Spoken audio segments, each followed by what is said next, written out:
I got that rock and roll salvation. I got that rock and roll. Oh, yeah. Oh, salvation. Woo! Welcome to the Now Show. Got that rock and roll salvation. Ow! Come on now. I got that rock and roll salvation.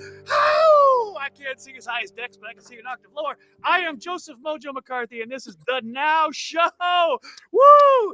Woo! Quick star in the video stand right there below me on the screen. That's Craig Heide. He's our guest for the day. But before we get to Craig, I'm going to pass it over to our host with the most, Dan Roder. Woo! Hello, my name is Dan, and I am a composer, PEAR-former, and edu-creator. I'm also Chief Academic Officer for the David Z Foundation, where we transform lives through the magic of music.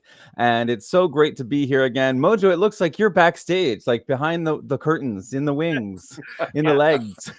Break a leg. Behind me is Union of Saints, and they just had a rock and roll show, man. And Craig Heide, he was on the guitar. I can't wait to get his autograph. Yeah. Amazing. Well, yeah, I'm excited to be here. As always, this is a brand new week, brand new set of interviews and shows and experiences. But I want to kick it over to Mary, and then we'll pass it to Craig. Mary, you're muted. Mary's muted. Oh no. Good morning, everybody. Morning. Hey. Good morning, Mary. Hey, good morning. You had me really worried there, I'm so Mary. excited to hear about Craig this morning. He's our host today, that amazing video that you guys watched. He is playing the guitar there, your lead guitar, and loved it. I can't wait.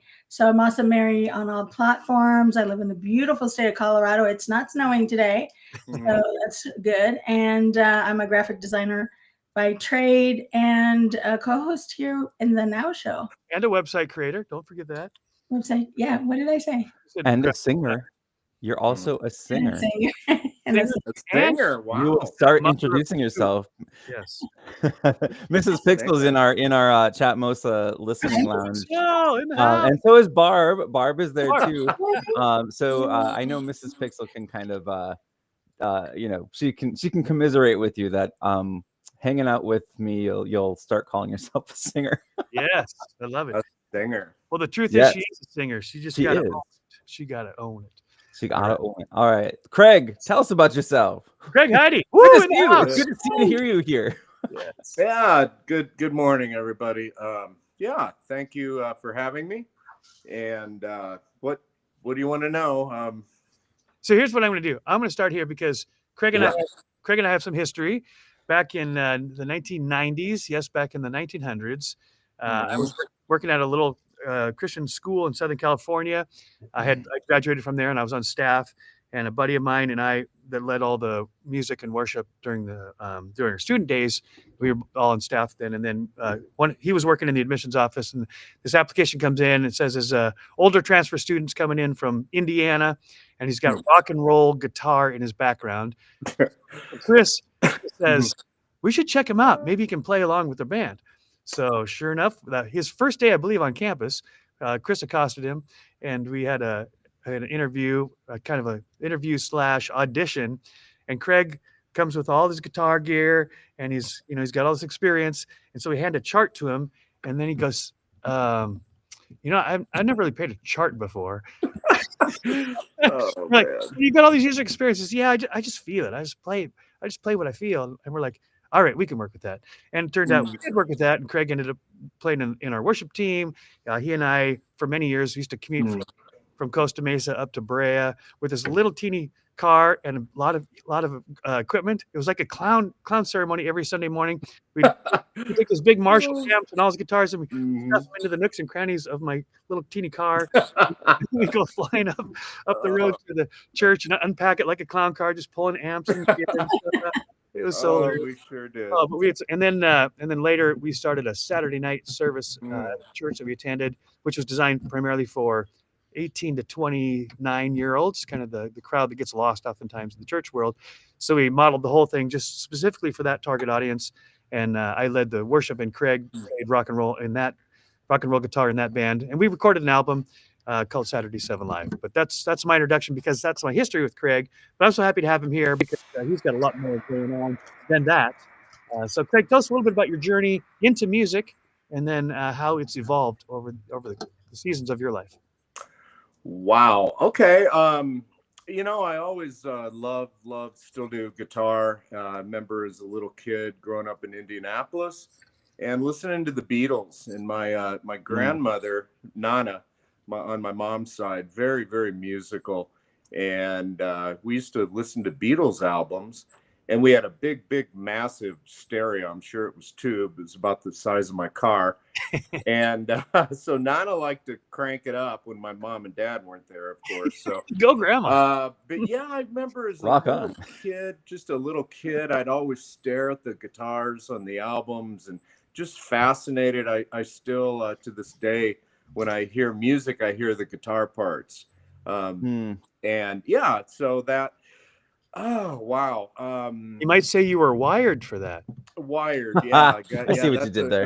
A good word to be wired, as in plugged in. So then my dad's best friend, I was probably third grade, Armin Paluzzi, God rest his soul, had an acoustic guitar. And I remember he used to play at that time, Bridge Over Troubled Waters was huge. Carole King, Right. Carole King Tapestry.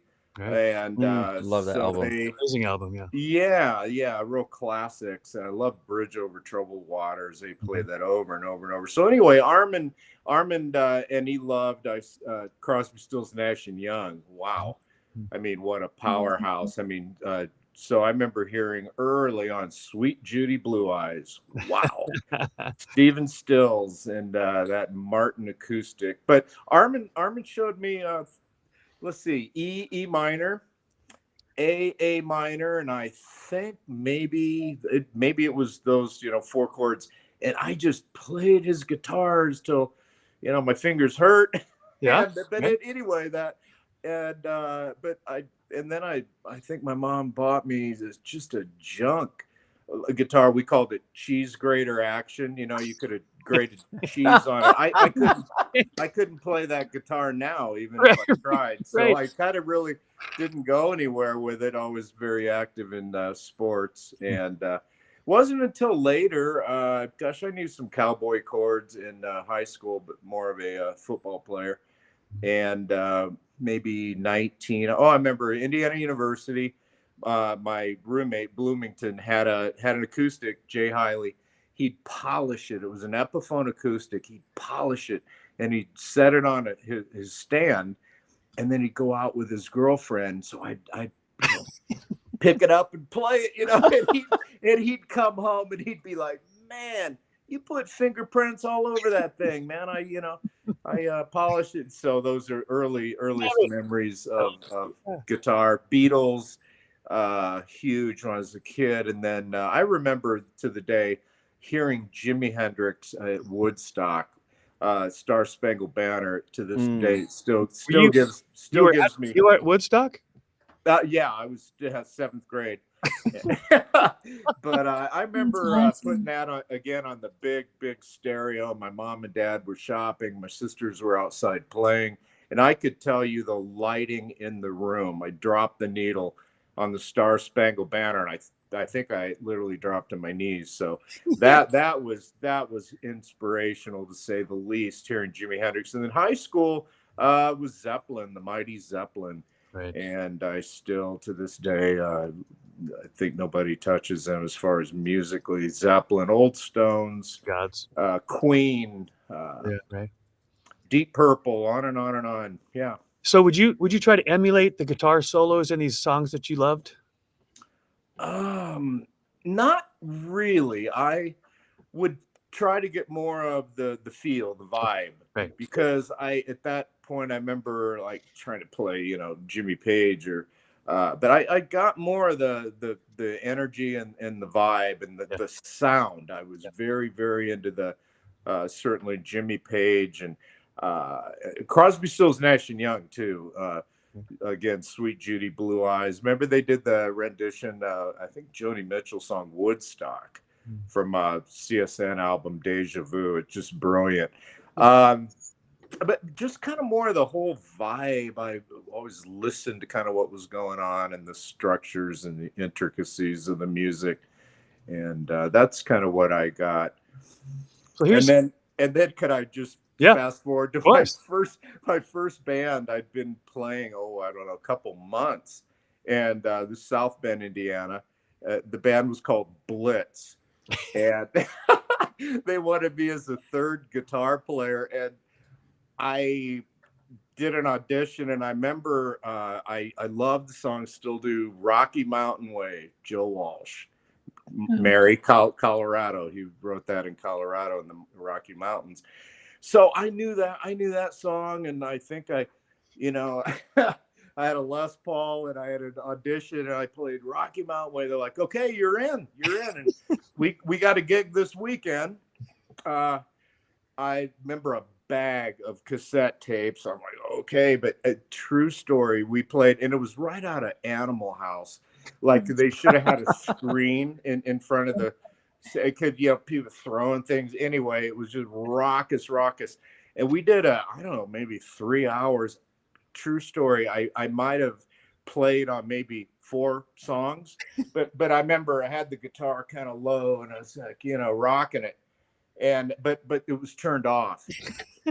And people would come up to me and be like, "Dude, you rocked it, man. That was an amazing solo." I didn't play a note, but oh wow, I had the attitude, I guess. So, yeah, that was my first band, but always been on stages, and which I love. There's Sweet Judy Blue, right there. Yep. Yeah, you mentioned that, and we actually had Jeff Scott Soto and Richie Kotzen do a cover with Polly for one of our fundraisers. Yeah. Love Richie. So I put that. Yeah, I put that in the chat, Mosa, which I just wanted to take a moment. I didn't mean to upstage you, but I was just you mentioned it, and we've also had Kiss do a cover of a song, and then we a lot of really amazing rock stars have done covers, but in really interesting arrangements. And that's the cool thing. Very cool. Yeah. But yeah, so I just wanted to tell the audience you're welcome to come into our listening lounge in Chatmosa. You can see all of our mugs in there as well, and you can kind of click on who's here. We got Barb, we've got Mrs. Pixel in the listening lounge, and we can just see, like, I can write a message to Barb. I can check out Mrs. Pixel's X page, and everybody in here. However you log in, it's just a way to connect people across the interweb. Name all the platforms, Dan. Name all the platforms. Oh, I got this. So this is Facebook, TikTok, Microsoft, Google, LinkedIn, and X. Woo! All together in one place. Yep.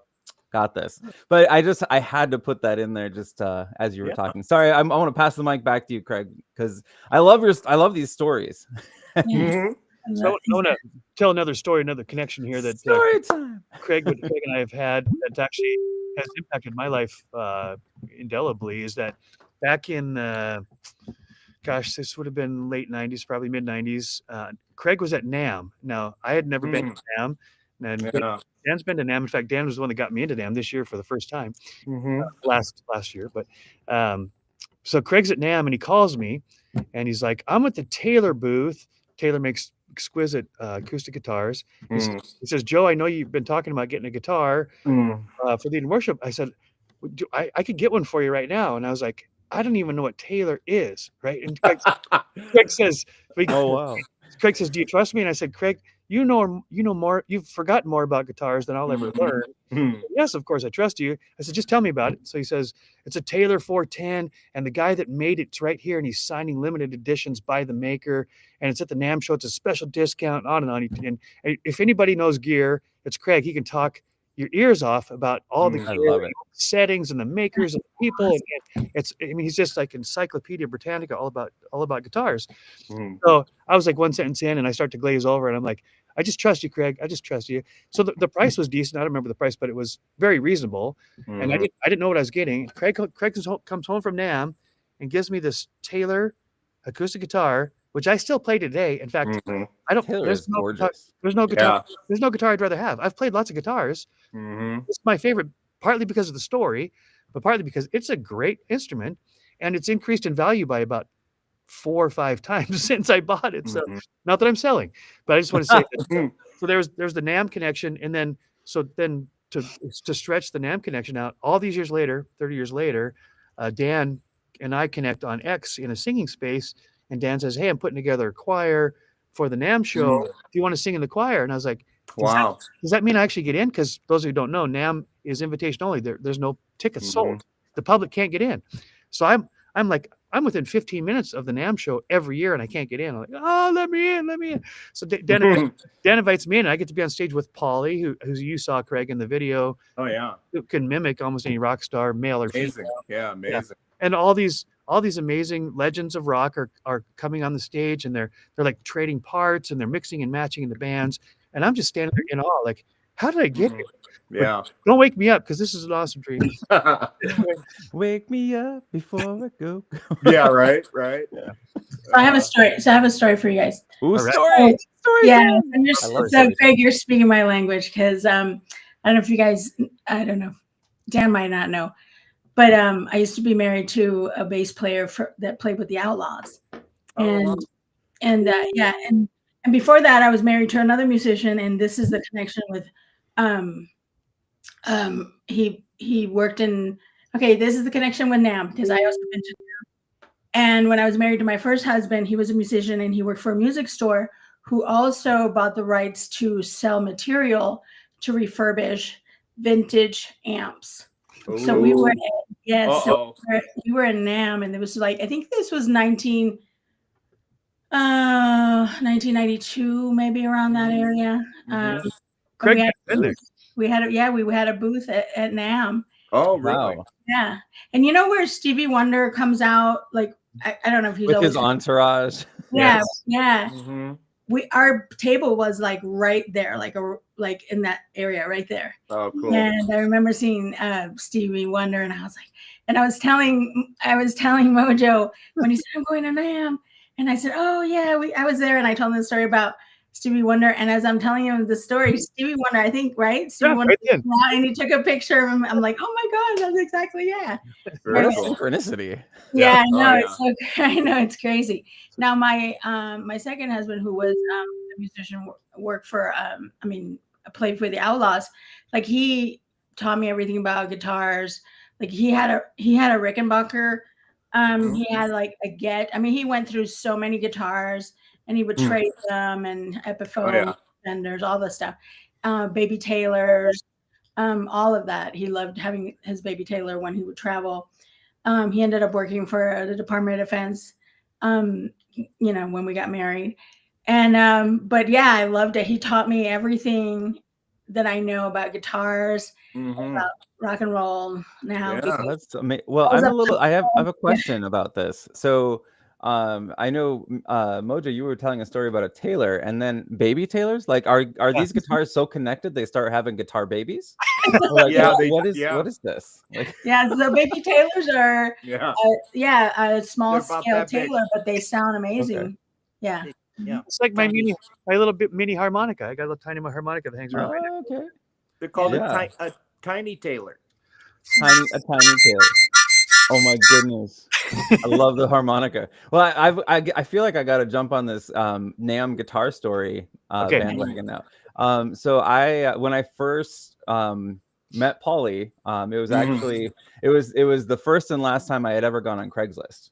Craig, Craig, this is not your list. This is not a combination. I own that. Yeah, Craig owns Craigslist. Wow. we know him now.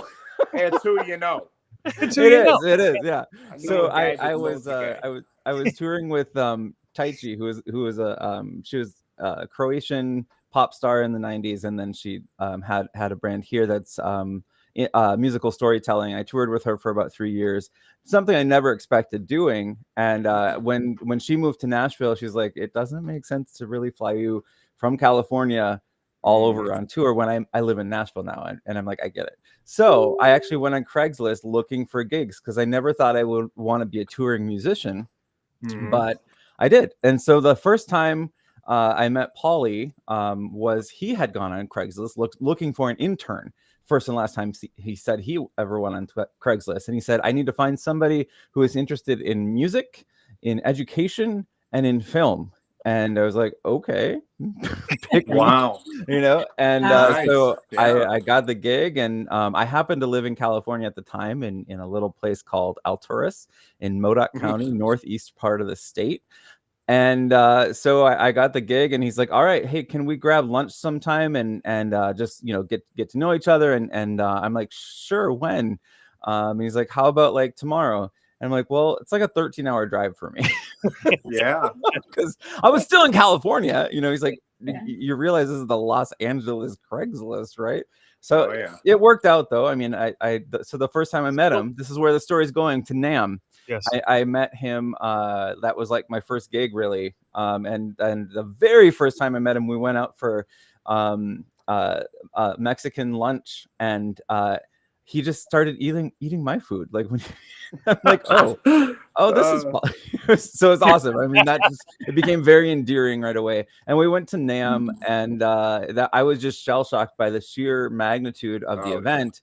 And I also came across at the Bigsby booth, Bigsby and Gretsch, my friend Adam from high school was one of their reps. I'm like, Adam? Oh, cool. So it was really cool that I got to just kind of hang out with Adam that you know, pretty much the whole NAMM weekend. And I just learned all about like the story behind guitars, which is beautiful. And like Mrs. Gretsch, Dinah Gretsch, and her family, and just how incredible like their story is, and then just kind of getting to play one. So it just, I think you always have to remember that first time you go to NAMM. Oh yeah, Absolutely. Yeah, that's cool. definitely. That's cool. So Craig, I have another story. So Ooh, another story. my connection with the Beatles, like, okay, so English is not my first language. I was born in Puerto Rico, and I didn't speak any English, but I love the Beatles. And we had the Blue and the Red album, you know, where they're standing on the balcony. And and the sleeves of the records had all the lyrics. So I would sit there and for hours and just like sing along. And I don't know, I believe that that's one of the reasons why, you know, I enunciate, you know, the words a lot better, because, you know, my accustoming my ear. Here's another story. Okay, this is really funny.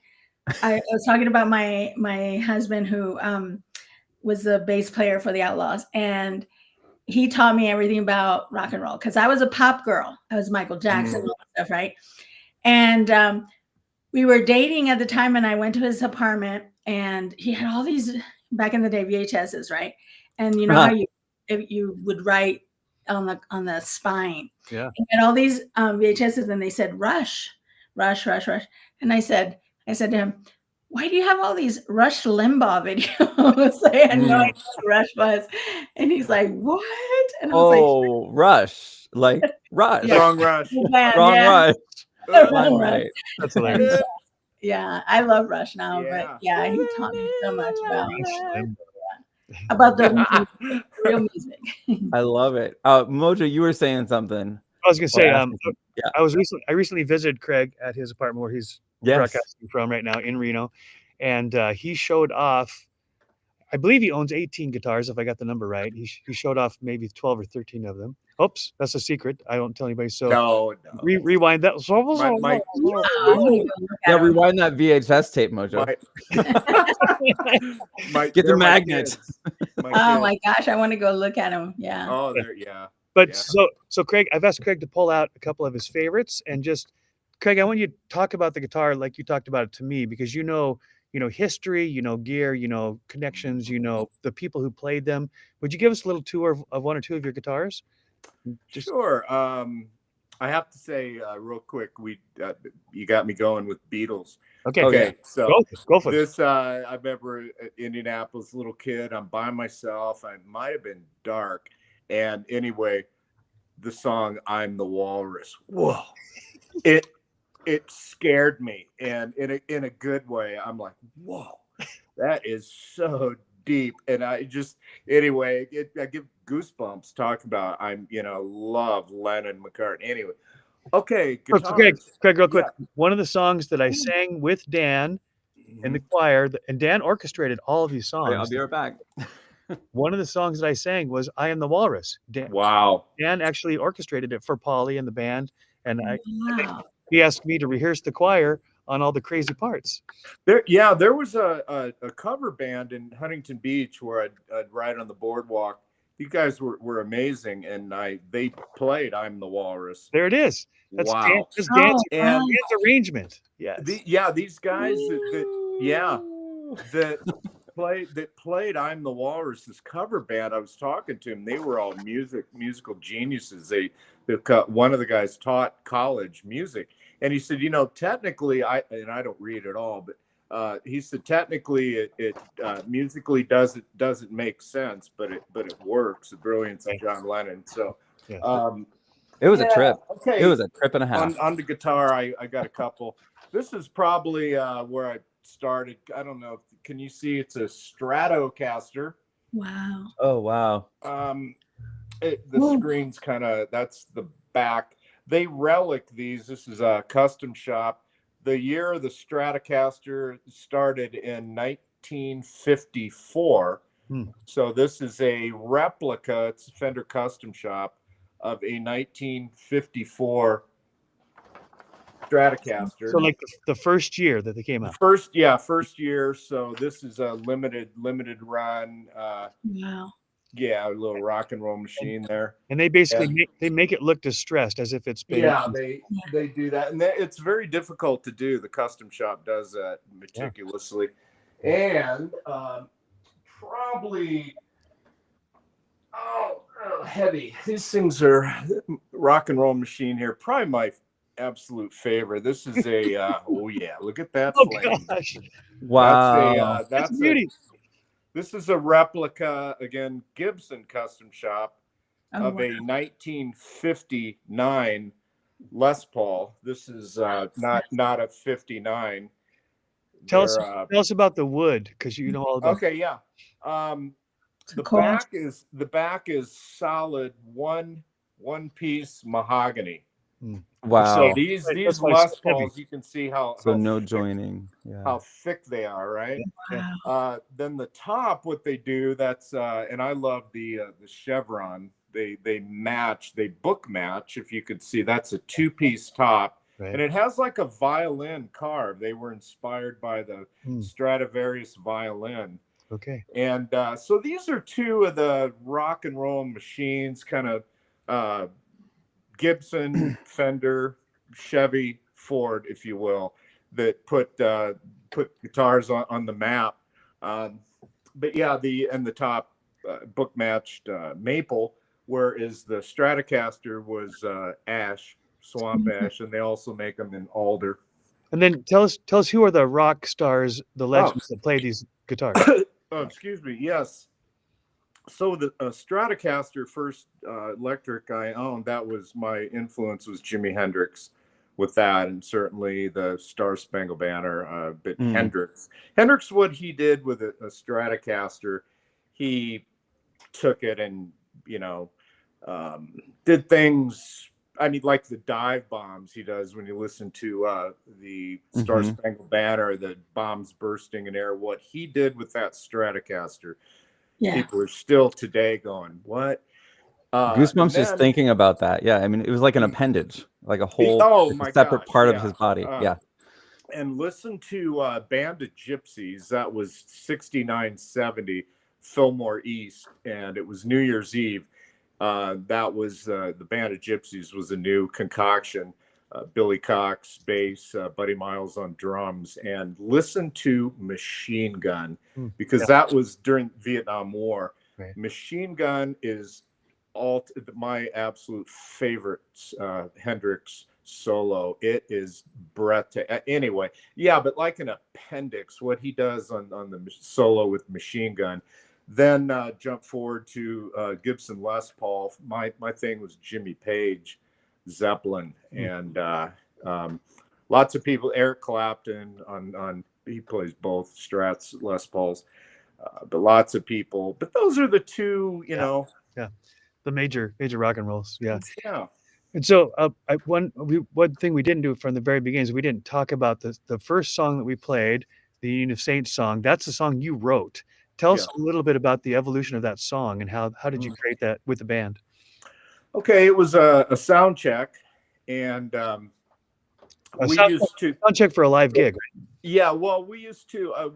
I worked full time. I worked for the County of Orange Healthcare Agency, counseling gang youth, 9-hour days. Did 5 groups a week. So anyway, we would do a rehearsal for an upcoming concert for that weekend. So it was always on a school night. We would rehearse from 8 till midnight, and we'd run a 10-song set, take about a 10-minute break, and then run the full set again. So I just was kind of in an AC/DC kind of mode. And I just started banging out the chords, and our drummer that you see in the video just started, banging, and the chords just came immediately. Then our lead singer, Dex, maybe a week later, maybe a week, he wrote the lyrics, and we sat down, tweaked a couple of the chords. But Dexter Espinoza, who was the manager of the band, amazing singer. Thank you, Dex, and I'm still in touch with all these guys. And tell us a little about, what does the song mean to you? Because it's called Rock and Roll Salvation. What does that song mean to you, Craig? Dex again wrote the lyrics. So he used to, early 90s, he was on a world tour. His band was signed by Geffen Records. He opened a world tour with Kiss. And lots of excess and drugs, alcohol. Rock and Roll Salvation was his take, the power of music in a positive way. And so really Rock and Roll Salvation came from Dex, but I just was, a lot of our music had a lot of twists and turns. Our first show I was in the band with, we opened for Kansas. And they just had opened for Toto the month before. I mean, big band. So a lot of our music had that kind of, twists and turns. And I was in just a straight rocking mood, again, middle of a 4-hour rehearsal. So that's kind of where I came from. That's cool. With the chords. And it became one of our best songs over the years. That recording was the very, very first time we played it out. It was only about 2 weeks old. And that was the first time in front of a live audience. Wow. Subsequently, we made it a little greasier and heavier. We dropped it a half step for the vocals, and I just wanted to make it a little greasier. And but it was just such a great 14-year run with the band, and yeah. So Craig, you told me a few times about when you guys would go do gigs, there would be a legend there. Either you were opening for them or they were backstage or whatever. Tell us about one or two of the people that you met who you just never thought in your life you'd get to meet these people. And now they recognize you, give you a hug. They're like, you're their friend. Oh, yeah. Gosh. Steve Lukather, Toto. Yeah. Wow. Oh, wow. The last time I saw him, you have to show up at a gig at about 3 in the afternoon. And then you go on at maybe 8 p.m. So you get there, lovely California traffic, and then you get there and you hurry up and wait. So Dex was talking to Luke in the parking lot, and he sees me. Hey, man. He didn't say, hey, Craig, but hey, man. I think it was the 3rd, 4th time maybe we opened for him. Gave me a big hug. I thought, wow, I could just quit. And but the guys, and Robin Trower was another one. Do you guys remember Bridge of Sighs? Robin Trower, British. Had a very Hendrix kind of sound about him. Legend. He was, I met him, talked to him. Then, gosh, I got to meet, not through Union of Saints, but Peter Frampton. And these guys they're like so cool. Very, come on, Peter Frampton. Come on. That's awesome. That was one of my friends, an amp builder, and he was opening for Journey. And Victor Mason made Mojave amps and made one for Peter. Got to go in the green room backstage after he got done playing, and Yeah, they're just really, really sweet. The little guys, and but just real, very, yeah, amazing to be. You feel the energy in the room, with them, and the inspiration. But I got to just tell them thank you. Most of them just say, "Hey, man, you've been such a huge musical influence. Thank you." And it's an honor to share the stage with you. And Yeah, a absolutely. lot of great memories. So good. That's awesome. That's Yeah. really Well, I mean, I can't believe it's already like 8:53 on the West Coast. So I mean, we need to get into kind of that tailoring, tailoring, Taylor. that kind of energy. But thank you so much for being our guest today, Craig. And I know that Mary and I are both going to be in the Reno area at different Right on. times. We don't travel together, but like over the next 3 weeks, I think we'll be there. We'll both be there. We'll both have to, maybe stop by and grab a cup of coffee and Oh yeah, play some guitar with you. Oh yeah, I could show you the kids. And Yeah. Sweet. the Yeah. The kids. Joe, did you want to? Are those the guitars or the? Your guitars? Your Yeah. kids? Yeah. Oh my God, I love it. Guitars are his my kids. my kids. Yeah. Oh, that's awesome. And he But takes very good care of them. yeah, before We have to fly Mojo out. We got to fly Mojo out. Come on. Yeah. Oh no, exactly.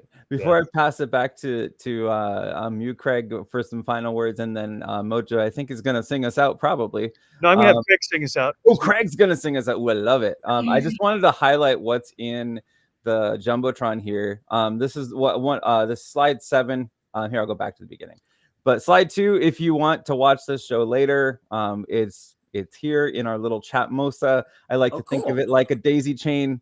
We have every day we put this in the Jumbotron here in Chatmosa. And then there's here's Union of Saints, so you can see Craig live.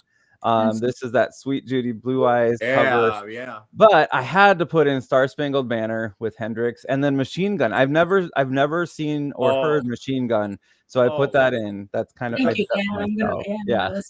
Listen to his solo on that. It just gives you chills. Yeah, it's just... I'm gonna right after this, I think. Yeah. And then the last one is the cover of Heaven that some members of Kiss did, and it's funny, like Polly toured with Kiss, and that's kind of the Kiss connection.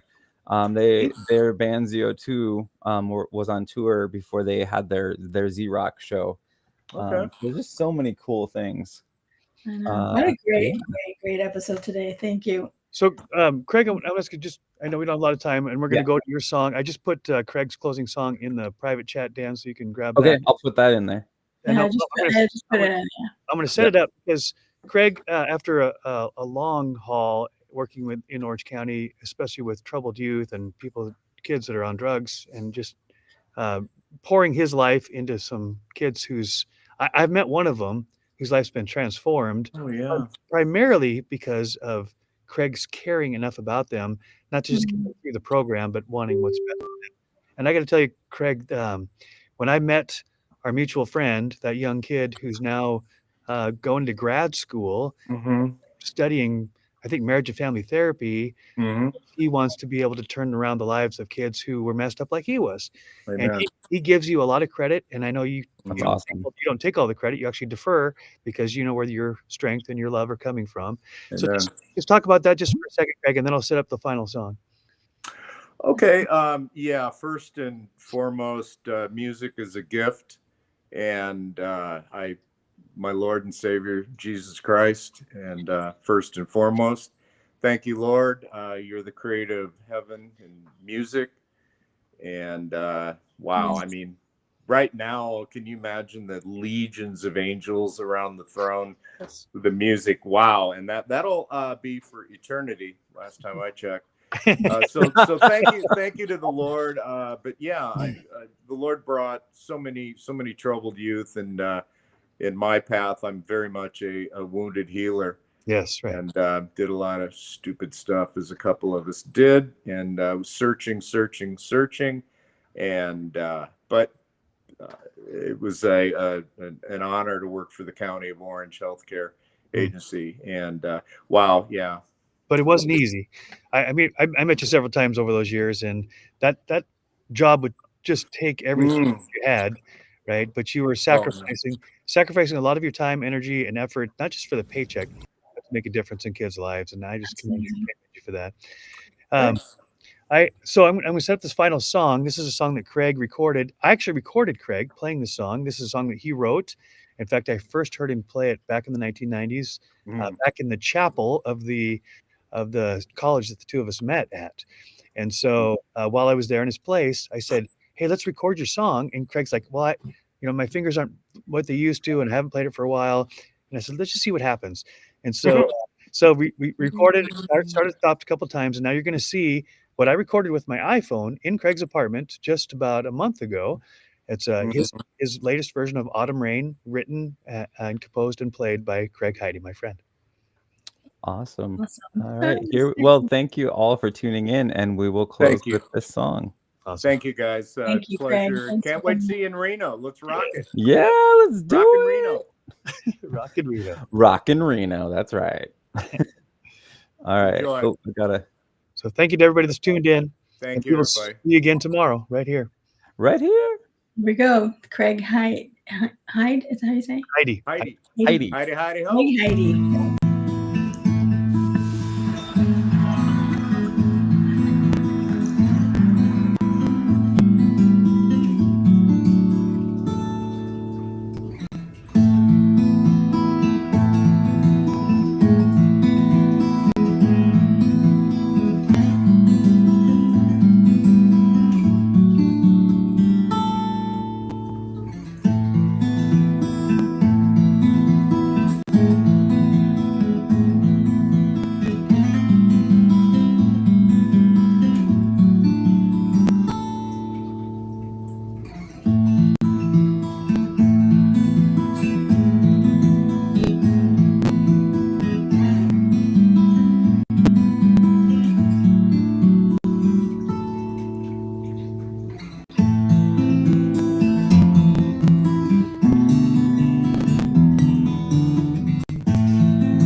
That Thank was, you.